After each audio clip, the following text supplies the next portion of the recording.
मुलुगनां बिमा सान। गोबां फिसाफोरा बिमा सानखौ लोब्बा लानानै गाव गावनि बिमाफोरखौ मान होनायखौ नुनो मोन्दों।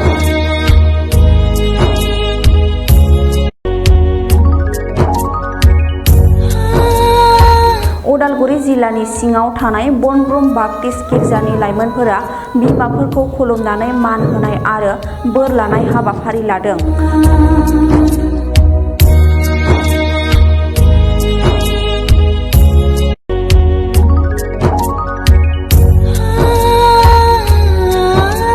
हाबाफारिनि गेजेरजों साफ्रोमबो लाइमोन फिसाफोरा गोबां बिमाफोरखौ गुफुर फालि आरो बायदि बायदि मुवाफोर होनानै खुलुमदों आरो मान बावदों।